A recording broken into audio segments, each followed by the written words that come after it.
Welcome to the Robert and Frances Fullerton Museum of Art's Art Hour podcast, the show where we talk about art, history, and everything in between. I'm your host, Lana Klaib, and today we are talking to Meredith Brand. Hello, Meredith. Hi, thank you, Lana, for having me. No problem. She is the current Vincent Herrera Egyptology Scholar in Residence. I got that the first time. You did. Congratulations. Yes, I feel like that title gets longer every single time I say it. Meredith does currently live in Egypt, but she's here for the semester teaching a class. She teaches in the American University of Cairo in Egypt in the Rhetoric and Composition Department and is also co-director of the Wadi al-Hudi expedition. So thank you, Meredith, for joining me. You're welcome.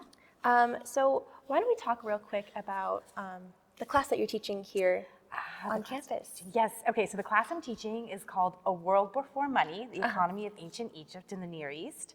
It's a super exciting class because money wasn't really in circulation properly until the 7th or 6th century BC. And so for most of Egyptian history, there's like 3000 BC to, if you want to do the 1st century or whatever, Egypt didn't really use that much money. Coins weren't a part of ancient Egyptian economics. So this class is really fun. We get to look at how the economy worked without money. Right. Yeah. That's mind-boggling to me because I feel like, an economy with money is already complicated enough as it is. So complicated, yes. So why don't we kind of talk about how that worked? Like, did people get paid? What did they get paid in? What did wages look like? What did buying things look like? Because it's hard to fathom what that would be like without money. Because that's I feel like all we in our society know today. So what was that like? Well, it is a really hard thing to understand, and this is why I start my class the very first week. We read an article written by a British economist named Radford, who was actually captured in World War II and was a prisoner of war in the prisoner of war camps. And he wrote this fascinating article about the economy that grew up in these camps surrounding barter and exchange, and they had all the kind of supply and demand issues and all these sorts of things that we think about with the economy. But they didn't have any actual money. They just had the rations that they got from the Red Cross. And then those rations included cigarettes. And cigarettes became like a currency.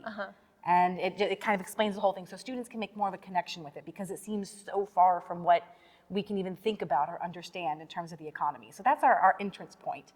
And it kind of frames what we're doing and how we can think of it. So most of the Egyptian economy was agrarian. So it was based on grain. And Egypt had this beautiful agricultural cycle, and they were really good at growing tons and tons and tons of grain. So grain was the staple of the economy. That was kind of like money. So people, if they were paid a salary, they'd be paid in grain. Like you'd have a certain quantity of grain that was like a standard unit, a standard unit of measurement for this quantity of grain. So that's mostly how the economy worked. But then if you wanted to buy something, you'd have to go to the market or exchange with your neighbors. And we have these great transaction receipts where people wrote down on tiny broken pieces of pottery or stone. We call them ostraca. They have these ostraca, and they would write down like notations, just like a record to keep it. So we know how the exchanges worked.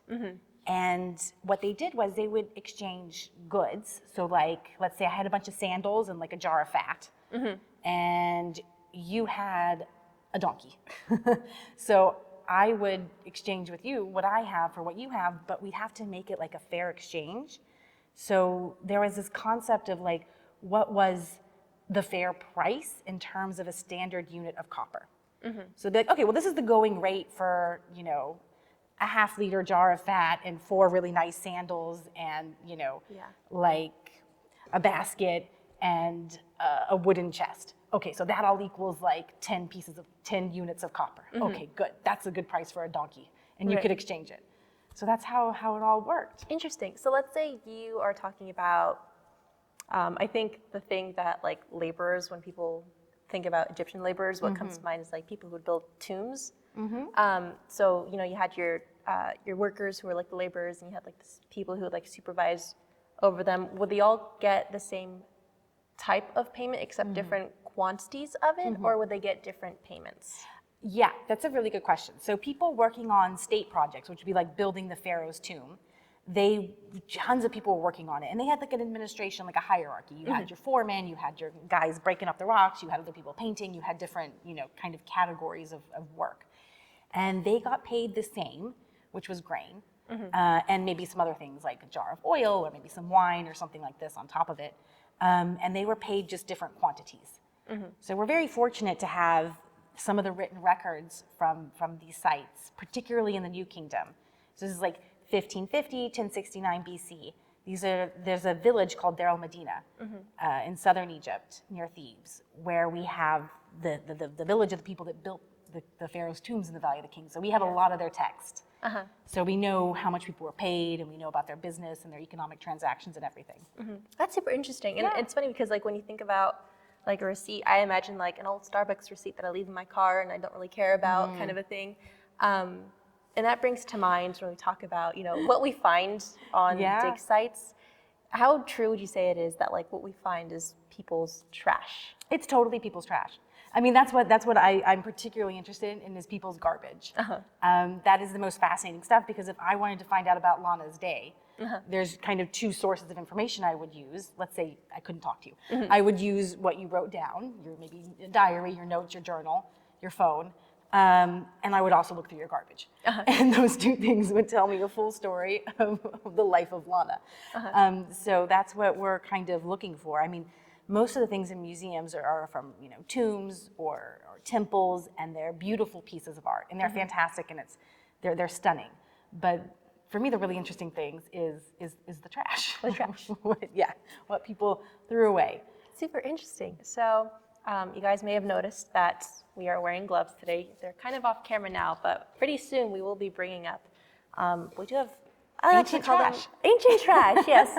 They're also our little guests too. So we do have some examples that we can kind of look at.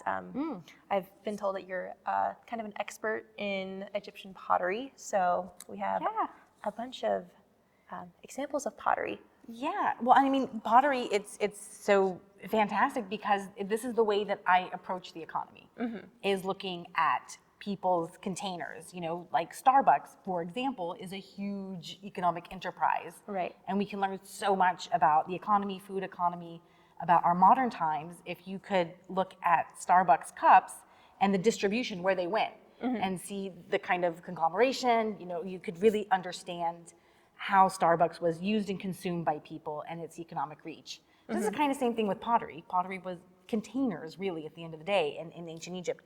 So we can understand so much about the economy and what people did in their lives by looking at pots. So that's what I'm interested in. Sweet. So with that said, why don't we look at some pots? Let's look at some pots. Okay. So where do you think is a good starting point? Well, okay, you know everything I said about trash? Yes. Let's throw that away for a minute. Okay, throw away the trash. throw it in the trash.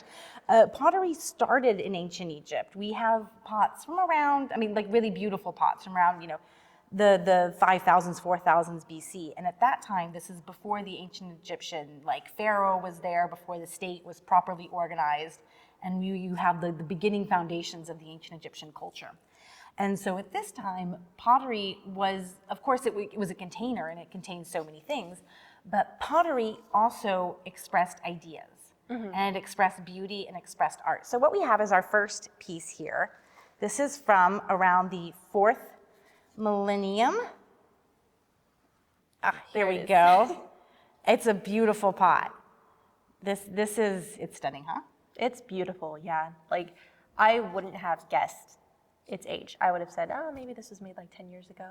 Yeah, it's kind of the opposite of what you would think. The oldest pots in Egypt tend to be the most beautifully decorated. That's crazy. Yeah, well, as it goes through history, pots become more of packaging, and they developed so many other art forms to express beauty, to express symbolic ideas, and so that's where their art went. And pots really became like, it got left behind and became the normal containers. The normal containers, and ancient Egyptians consumed so much, and so they just needed tons and tons and tons of pots. So they would throw them on a wheel super quickly, not do much to them. But here at this time, this is a completely different situation, and they're gorgeous. So it looks different than the other ones we're going to see. So this is handmade. There's no lines because it's not on a wheel at all. No, it's not on a wheel at all. They weren't using wheels at this time. And we can tell, as we'll see this throughout the collection of pots that we have here, usually you'll see like horizontal lines running this way from the centrifugal force of a wheel, if something's made on a wheel. But we don't see that here. So this is, it's handmade, and it's burnished. You can see these streaky bits here. They've got so someone came and just burnished and shined it really nice. and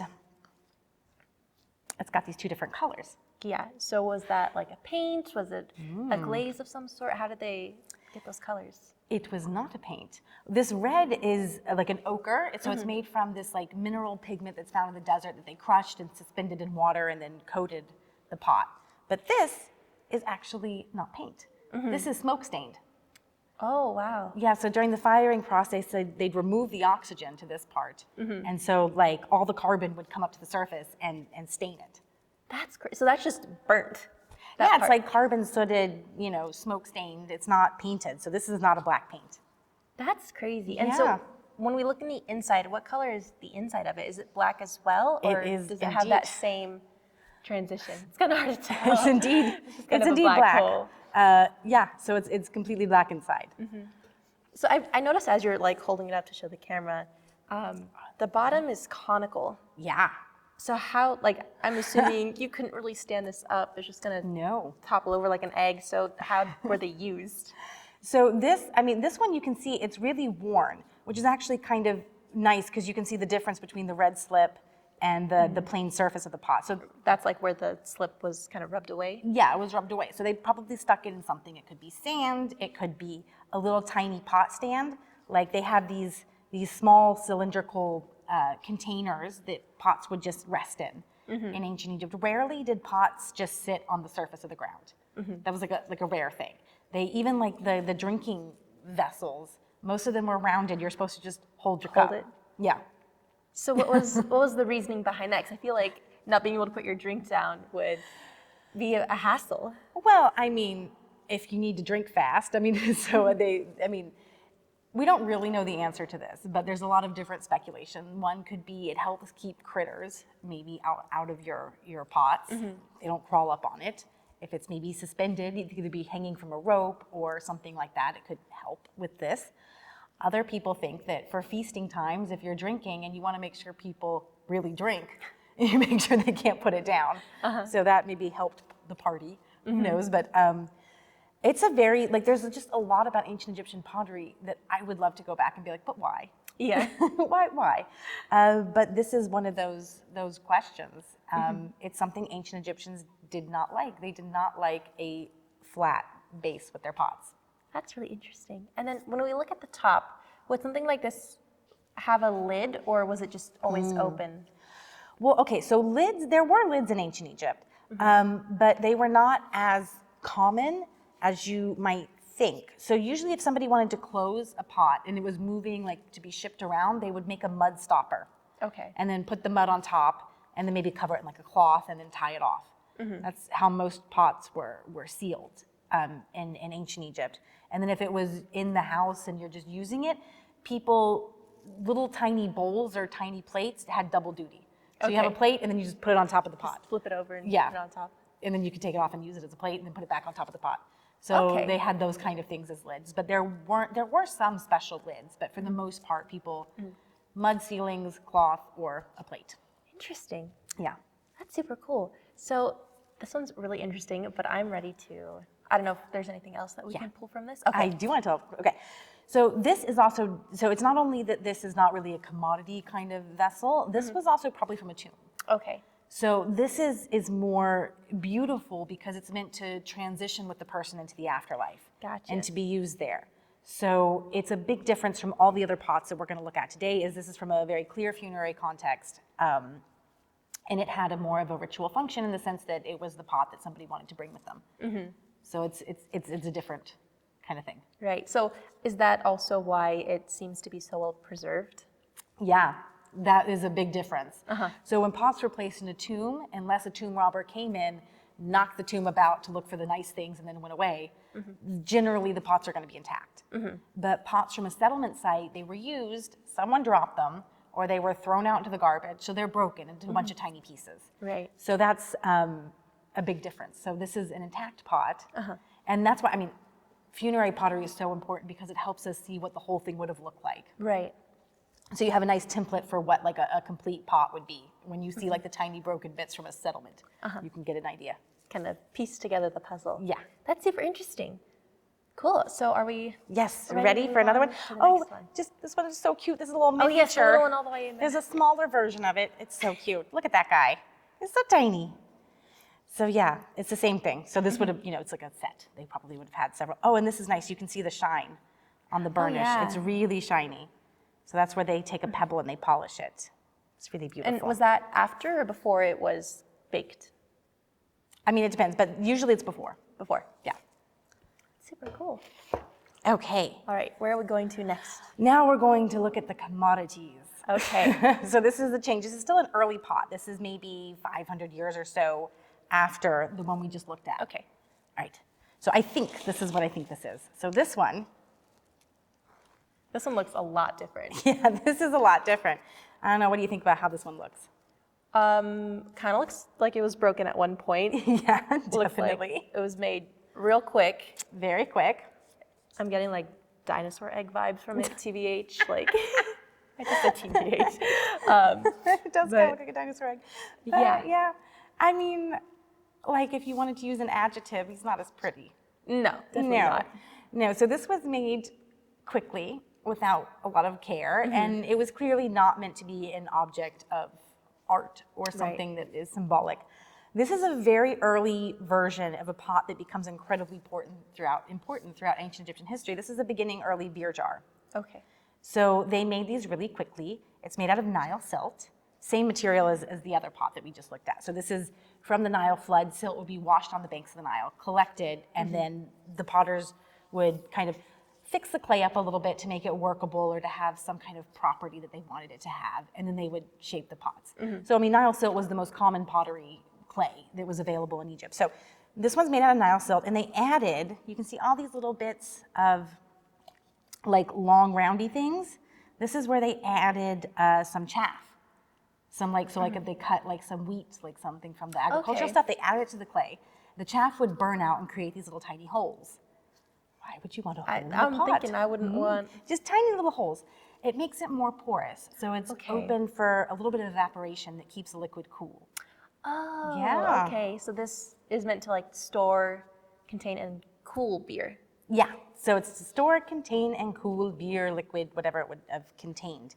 So we've also got a little bit of limestone in there too. I see a little tiny piece of limestone when I look at the inside. But it's got these inclusions that add some porosity to the clay, which is kind of cool. We also have all these little fingerprints. Do you see? That's like a fingerprint. So this is where the potter. Oh yeah. So they were making it, and they would just kind of be smushing the clay like this. And you can see some of this fingerprint here. You can see, oh, they go around and go, oh my goodness, okay, so they smooth it there. And I love these because you can kind of put your finger in the fingerprint of an ancient person. That's crazy. It's kind of a small finger. Yeah, you do it. That is a small, like a pinky almost. Yeah. So they were like, just grabbing it. You can kind of see. It's crazy. Like That an ancient fingerprint. Like, it's hard to imagine, like, I don't want to say the personhood, but like the person who would have made something like this, especially because it was so long ago, but like seeing like the mark that they left behind. Yeah. It's just like, it almost makes things come alive. It really does. It's a lot of fun. That's why, I mean, one of the other reasons why I think they're not beautiful, these pots, but when you kind of look at them and you're like, that's someone's handprint from like 5,000 years ago. Like, even though like less time and effort was put into this feels more personal than like the tomb piece that we saw before. Yeah. Because that one is perfect, no imperfections. Exactly. And this one you're like, oh, I can see the person who did this. So that's kind of fun. So when we compare this one to the tomb one from before, the one from before you said had like a slip of some sort to color it. Yeah. Does this one have something similar too? What do you think? It's like an exam. It does look reddish. Yeah. I mean, it's reddish. Like this is the inside of the, so this is a break. So what we love for pottery, and this is why it makes it kind of hard when it's tomb pottery and it's all like nice and beautiful, you kind of have to break a pot in order to see the clay. Right. So thankfully this one's broken for us. So this here is the fresh break. And this is kind of similar to the color on the outside. So this might have just been worn away. So there doesn't seem to be any kind of like slip like the other one. So this is just like the natural color of the clay.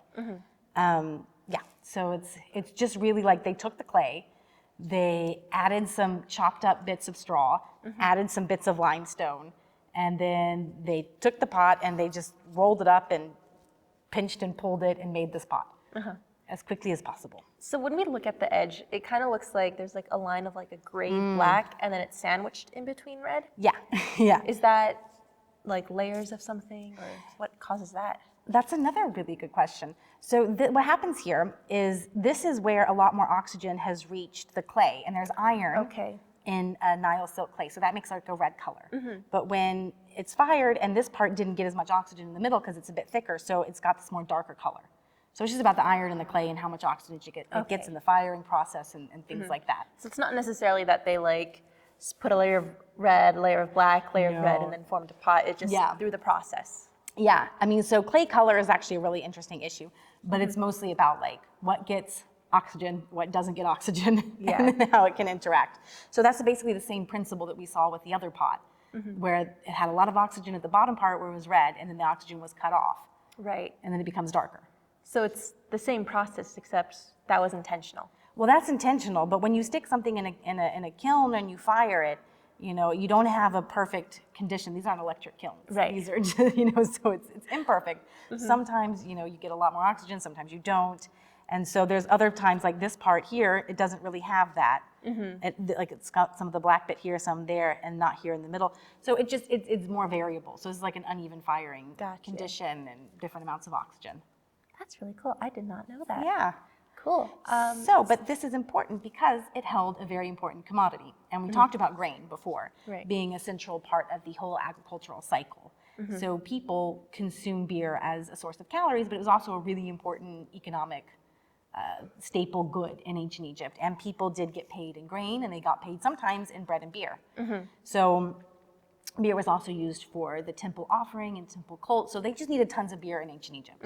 So these beer jars are very common, and they're found in temple sites, they're found around tombs where they were left as offerings, they're found in tombs where they were used to hold beer, they were found in settlements. They're found everywhere. And it shows the kind of economic development of ancient Egypt. So this is a very important pottery type. Right. So when you say it holds beer, is it like long time storage, or would someone drink out of this, or is it like? This was, it doesn't seem that people were drinking necessarily from it. And so it's hard to like answer this question, but we're very fortunate. Ancient Egyptians love to draw on their tomb walls.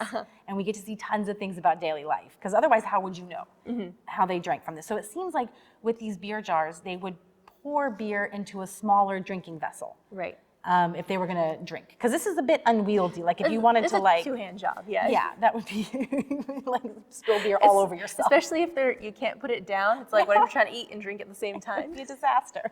Right. So they had like little cups that they would pour it into, for the most part.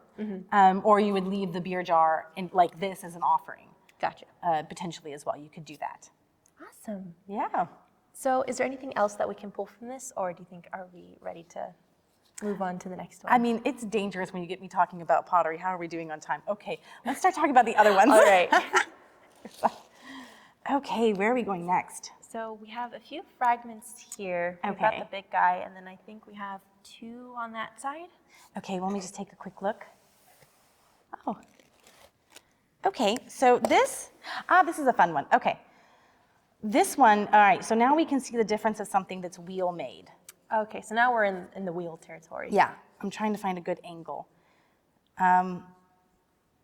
So there's little lines inside here. Right. Do you see them? Yeah. They're like boom, boom, boom. Kind of like stripes almost? Yeah, they're like dips. They're valleys and like little kind of valleys inside here. And that shows that this pot was made on a wheel. So that means it's going to be more recent than the two we had seen before. So this is entirely different technology. Okay. So it's thrown on the wheel, and you can tell here that what happened here? That's not a base. This probably would have continued on down this way, and it would have probably had something long and thin that would have gone up and up and up and up, and would have ended in another base. So this is at the top of something that would have gone down here. Do you notice anything different about the inside of this pot compared to the other ones? I can't tell. Is it hollow all the way through, or does it close off? It's a little bit hollow, yeah. There's like a little tiny hole where it continues onto this long stem. But inside this one, we've got this burning mark. Okay. So this is again, it's sooting. So this is something was burned in here and it left off a bit of carbon. So this is probably, used to burn incense Okay. or burn something, oil or something like that. So this was used to, in either like as a lamp or probably, most probably as like an incense burner, some kind of candle burn or something like that. So in ancient Egypt, they would have had these, I have to put it down like that because it won't stand. It's just gonna flop. So they would have these pots that was like this, a little stand and a little base. Okay. So that you could put some of your incense or oil here, light it on fire, and it would glow. So what was the purpose of making it so tall and having the base if it seems like all the action kind of happens up here? Well, I mean, if this is again speculation, but if you got something smoking on fire, you don't want it to be like at at your face level, so it could be a little bit further away, and that would make it nice. Also, it gives it kind of elevates it, so you have the smoke going up, and this is like a common, easy made incense burner. We find tons of these in ritual context. There are also some of them are in house context too. Small chapels run by regular people have a lot of these. They're not so common in temples, but they're common in regular people, religious context, or in households, which is great because the gods required incense. They required, incense. The term in ancient Egyptian was sen necher, to make divine. It's what the gods breathed. So they like to inhale that. So it accompanied every sort of ritual activity. Yeah. Super interesting. I know, it's really, and it's beautiful. It's made out of the same Nile silt that was going to be my next question was this Nile silt too? And yes. How can you tell? Yeah, it's the same. I mean, the clay, you can't tell because, we're here, but it's like it's a feeling thing, but this is very light. Nile silt is light. It's got this like orangey brown color. Usually there'll be a little bit of these long, I don't know if you can see here, but this is like a long, thin little piece. And that's again, a little bit of burned out chaff, a little plant material. So it's got the same kind of material. Like this clay is the same clay that's being used in a similar clay recipe to the one that we just saw in the beer cart from hundreds of years earlier. And is this hole, I don't know if I'm covering it, but it looks like there's like a little tiny hole. Is that also from the straw that was in there? Or? Yeah, it's from some kind of inclusion. So this hole is from the straw because that's rectangular. This hole is round, so it might have been some limestone that was left in there and just kind of plucked out or something like that. So yeah, this is a really beautiful piece actually, and I love it because if I find this on an archaeological site, I'm like, they're burning something and it looks like it could be a ritual sort of context. So this is a big clue if you're digging and you're saying, oh wow, this could have been somebody's religious ritual, or maybe it could have been used for lighting or something. And it's rare to find these, so that's really nice. And let's say you do find this in like a settlement area, does that give you a clue about what kind of building it could have been, or is it not as helpful? I mean, it can be very helpful. We're fortunate that like ancient Egyptian buildings generally have like a kind of architectural style that you excavate, you're like, okay, well that looks like the structure of a temple. But if it's like in a house and it's a small area, it could have been someone's household shrine or household chapel. And so it gives a clue that those activities happened near there. So that's kind of neat. Sweet. All right, so shall we move on to the next piece? I think we still have one more in the corner back there, and then we've got 3 on this side. Okay. Oh, so we're taking a leap in time. Okay. So this is significantly later. Actually, no, it's probably not. Okay, so this one, we can tell, that's a rare flat-based pot. Look at that, it stands up. Can I get it? It does stand, and it's not broken. It's not broken. From the bottom, so that was intentional. Base. Yeah. So looking at the base is really helpful for understanding manufacture. You see these little tiny circle marks here, on the center one here. It shows it was thrown on a wheel. And it was, so we've got that wheel mark here. Also, we've got these lines inside, probably from the wheel. So this is a small little pot like that. So this part would be the part that was in contact with the wheel from the bottom? Yeah. Okay. So it was thrown in this part, in contact with the wheel, and then removed, and this was like a little cup kind of thing, a little vessel that would have gone this way. So how can you tell if maybe like it flared out or if it came in? Is there any way that we can tell, or are we just kind of like kind of guessing? Kind of guessing, yeah. How much of this is made up? Well, what we do is we look at the way the pot is kind of, you assume it's not like going to continue. Yeah, well, we're just looking at the trajectory and it's going to continue. It's going to kind of, it's going to keep going this way. And it's probably not going to get thicker. It's probably going to only get thinner to the top. So we just assume it's going to go that way and come kind of like that. So this is a really sweet jar, and it shows a little bit about, vessel use. So if you excavate something like this, it shows that people were, holding small amounts of liquid, something like that, in a like it was a home context, or if it was in a temple context, it could be containing a small amount of offering or something like that. Right. So when we look at, just going back to the color, I don't know how well it shows on camera, but it's like red from the outside, and then the inside and the inner margin, inner edge. The break. The break. Yes. All of it's gray, whereas like when the other ones, it was like a sandwich where it was red on both sides. So does that mean that there was a different process made in using this, or is it just from use, or how does that come about? I've actually driven myself semi-nuts on excavation trying to like figure out if there's any patterns with these like red and dark colors from the break and things like that. And I had these elaborate typologies of different patterns of breaks, and it did not come to anything. And it just made me crazy. But basically, what you would do, okay, so this one, we can tell the outside is red. Right. So it definitely, in the firing, lots of oxygen in the kiln, it was doing good. That iron reacted, you got the red color. Inside, it's darker, so that would leave two possible assumptions. One is that there could have been something inside of this pot that left a bunch of sodium and carbon and make it all smoky, which would affect the inside, right? But when we flip it to the side, we see that that gray continues all the way through the break. So it's probably not just a little bit of burning inside. It's probably in the firing process. This is how the pot, it just didn't have a lot of oxygen in that area.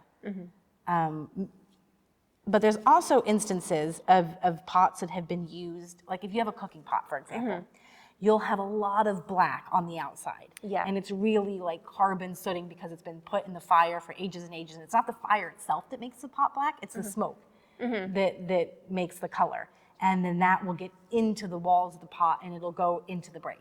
But I don't think that's what's happening here. So I think it's just like how it was made. How it was made. Yeah. But you see, this is what we have to do every time we look at a pot. You have to ask all these questions. You're like, well, where's the dark color? What's it coming? Where does it go to? How does this happen? When have I seen this before? And you have to kind of go through all these processes and steps to figure out what's happening. Because when you're on an excavation, every pottery sherd is different. Right. Every piece is different, and you have to like think, how did this happen? Was this part of the manufacturing? Is this how it was used? What does it tell us about its, the way people used it in ancient times? Or maybe, okay, it's burned, but is this burned in a way that would have been burnt by the ancient Egyptians? Or is it because it was thrown in a trash pile and that trash pile was set on fire to burn the organic material? How did this happen? So we have all these questions that we have to go through. And that's why when I study pottery, there's so many different things. I mean, the database that I use for studying pottery, it's kind of mad. It's like there's just endless fields of things that I'm entering data for because all of this stuff combines together to tell you a story about how the pot was used, how it was made, what happened after the pot was thrown away. And you've got to think about all these different things in order to recreate what happened. It's almost like, it reminds me of like an episode of like Sherlock, or just like I am exactly like Sherlock Holmes, thank you. Except instead of like solving crimes that just happened, it's figuring out what trash did 6,000 years ago. Yeah, I mean, pottery is one of the most fascinating things in archaeology because it is so abundant.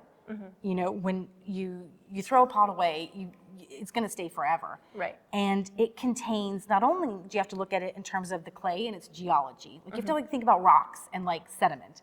You have to think about what the potters did to that clay to manipulate it in order to make it workable. And what does that tell you about where it was produced or what the intended use of that pot was? You have to think about the shape, the style. That's like a whole art history thing and how that changes. And then you have to think about any sort of technology, decoration, and then you have to look at how it was used, traces of use, traces of sooting, and then you have to think about how it was disposed. So we have to record all of these different things in order to understand what's happening with pottery. It's like layering upon layering upon layering of how it came to be in our hands today. Yeah. It's crazy. So I think that's a good point to move on. Oh, yes. We have this box over here. Okay. We have 3 ones. Which one would you like to start with? Let's start with the funny one. The big guy. Yes. This is the big heavy guy. The big heavy guy.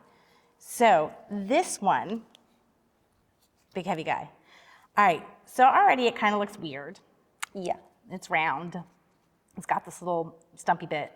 And then when you flip it over inside, what would happen here? Like if the walls are going to keep going, what is this thing? This is actually a very well-known kind of pot, and it relates back to economy. This is a storage jar that's typically in Greek archaeology called an amphora. And these would have held liquid goods, and they were used for household storage and also for shipping. They would have been shipped all over the world. So these amphorae, they are made to ideally contain liquids for long-term storage. So this funny thing, this is the base. This is, oddly enough, called a toe. This is an amphora toe. And this toe would have been placed in some kind of stand. And then for shipping, shipwrecks in the Mediterranean have been found. And they have these racks and these rows where they have circles cut out for these pots to be placed inside. Yeah. So they were really good for shipping. It's a great way to put jars in a shipping row so they're not going to like roll around or wobble. So it became a style, it became a fashion. And some of them, I mean, late Roman amphorae, they have these toes that like, they're giant. They're like this big. There's one that we found at Wadi El Hudi that's like that tall. Oh, geez. And it's still gonna go. And it's so that thing must have been massive. Massive. The whole thing, yeah. And then that part, sits into like some kind of specialized holder for this sort of amphora. But this one is much shorter. Right. And I'm assuming it still would have been big because I know that you guys can't tell, but this thing, it's heavy. Like this is solid. So I'm assuming that whatever this was for had to be fairly large. It was definitely big because it's used to contain a lot of liquids. And also the clay is different. This is a heavier kind of clay. Okay. So this isn't made from a Nile silt. This is made from some kind of, I thought when I first looked at it, this could be like an Aswan clay because it's like pinky orange. So this is made from sort of eroded or decomposed rocks as opposed to Nile silt. It's just a denser, heavier clay. So it's a big one. And it's also made on the wheel. You can see you've got your wheel marks. But these things are fantastic because if you're excavating a settlement site, this part, the part that would come up and be the body of this amphora, it would break and who knows where it goes in the trash. But these toes, they're so heavy and they're so big, you really find them at a lot of sites. So they're great indicators that, okay, there was a storage jar here. So they're fantastic. This thing is solid all the way through with clay, right? 100% solid all the way through. Like it's very solid. It's a bulky guy. It is, but this reflects commodities. It reflects trade. It reflects the movement of goods. So it's kind of economically important like the beer jar. And these pots in particular are fascinating because amphorae were used all over the Mediterranean world as a style, but they were made out of local clays. So people who study clay can trace the origin of these pots and reconstruct entire ancient trade networks based on the remnants of these kind of jars. So like if you find like Nile silt in like Italy or something like that, it would show trade. And that's exactly what happened. I mean, there's Egyptian amphorae found from the Roman era in Britain. There's like an entire book, Egyptian amphorae in Roman Britain. So I mean, they're found, everywhere, and they're usually pretty distinct, the different kinds of fabrics for the people that study it, the fabric being the clay and then what the potter did to it. So they'll be like, oh, this one's from Rhodes, or oh, this one's from this part of Italy, or oh, this one's from Lebanon, or this one's from, and not even just Lebanon, this one's from this region of Lebanon, or something like that, and then can reconstruct ancient trade. And they would have held everything from wine to like these strange like fish sauces that people liked, olive oil, lots of different things. That's super cool. And I'm noticing there's like that little white spot there. Is that also something that was mixed into the clay? Yeah, it was something mixed into the clay. That's a little piece of limestone. Oh. So what's the purpose of adding limestone? Because it seems like that's a common trend between all the recipes. It is. Well, limestone, it would have been nice to make the pot porous. And particularly if it's so at this time, if it's a highly fired pot, limestone starts to burn up and spall, so we call it, so it like starts to crack and it creates a little hole. So basically it was a big thing for potters to figure out for these liquid storage jars, this like perfect amount of porosity, where it's not too much evaporation because you don't want to like mess up the quality of what's inside, but enough evaporation that it allows it to like, be cool and store well and ship well. So they were playing with those recipes. Awesome. Yeah. And this one we said it was wheel. And I'm finding interesting, you almost see like, where was it? I think it was Oh, these are on- good. Yeah, you can see the wheel marks here. And then there was, I think it's right here, where it almost looks like someone like grabbed it like that, and it's like almost like wrinkles. Yeah, so you've got those kind of wrinkles from the clay where it would have come into contact with the fabric or someone's hand while they were making it. And you have these, so all these rilling marks are here. The rilling marks is what we call those undulating marks. So you have the undulating marks here. And then, yeah, just some kind of whoopsies. Like it happens all the times that someone just kind of brushes a material or their finger or something against something. Yeah. Awesome. So we are getting close to time, so I think we should do these two together. Okay, at the we'll same do them time. together. All right. Fantastic. We're gonna switch up the structure a little bit. Okay. These are pretty small too, and I They're think, small. Yeah, they're both kind of in the same family of like. Well, I guess they're all kind of like the broken bottom of something. So you Yeah. see the trend. Well, yeah, because that's what survives usually. So when Let's we're keep the tag here. on excavation, we're mostly interested in the bottoms and the tops, the rims and the bases. That's what we can tell the most about. So the middle parts, the part that would have been broken off from here, probably the archaeologist didn't necessarily keep if they found it. So this is a great example. It kind of stands. It's a nice little flat one. And this is a nice beaker kind of thing. It's great for anything that you think you'd use this for drinking, for liquid. So if you found this next to an amphora, you'd be like, oh, maybe that's where they were storing their drinks, and then they're going to pour it into this and have a little drink. So it's great to kind of see both the storage and the shipping versus the actual consumption. So this is something that would have been used to drink. And would having a bottom of this shape, because this is the first time that we see kind of like that right angle, what you kind of imagine for a cup sort of shape, was something like this common? Yeah, in this period, these were pretty common. So this is also later. This is a later pot. This is a couple thousand years after the things that we just saw before. So this was a pretty common shape, and we can see it's also, again, same thing, wheel, it's got the circular marks, it's got all that stuff. So this would have been a pretty typical little drinking vessel made out of Nile silk clay. So it's the same kind of clay that we've seen, which I love because we've seen now 3,000 years of people, just represented of this, a little more than 3,000 years of basically the same recipe. Yeah, and I'm making noticing clay. we don't have a lot of that dark gray at all in here. Yeah. So is that like they're perfecting the firing process? Is Yeah, that the what we see? kilns at this time were really well built, and they were able to maintain more of an even amount of oxygen in them. So we can see some of the technological developments in this too. That's so cool. Yeah. And this one I think is unique because of how thin it is. It's so thin. This is really Super precious. Dainty. It's so dainty. It's so thin. And this is the one perhaps we can really see the wheel marks the best. Yeah, definitely. So that's what we're looking for when we're trying to see if something's made on a wheel. And this one's lovely. It would have been a little, like a small dainty thing. So if you can look at these two, and this is pretty instinctual, I suppose. If you were going to have and they were in your house, when do you think you'd use which kind of drinking vessel? Which one looks fancier to you? This is definitely the special occasion one. Yeah, this is special occasion, and this is kind of Like your daily. regular, daily, give me a mug of beer kind of thing. So I love the both of these together because it shows that there was a huge amount of difference in what people would have used in their daily life for eating and drinking in the ancient world. And you see the regular kind of thing, and then you see the more special kind of finer china, It's if like you will. grandma's Yes. cutlery that we keep in the cabinet. Yes, but even this one, I mean, these are they're not painted. They're still regular, but even in the regular kind of pots, there was this sort of difference, and I quite like that. They're very sweet. Yeah, and I don't know how much it catches on the camera, but even just looking at the surface, just how smooth this surface is compared to all the little textures that you get in there. Yes. Yeah, so this one was really paid attention to. The person that made this, they smoothed it. It was well done, and it's interesting for ancient Egyptian history. You sort of go full circle when it comes to pottery. In the beginning, the pots were really beautifully done, and they, in the tombs you see the most elegant pots like we saw in the beginning. Yes. And then they also had some regular pots that people used for daily life that were not that pretty. And it's the same thing when you get to the Roman period.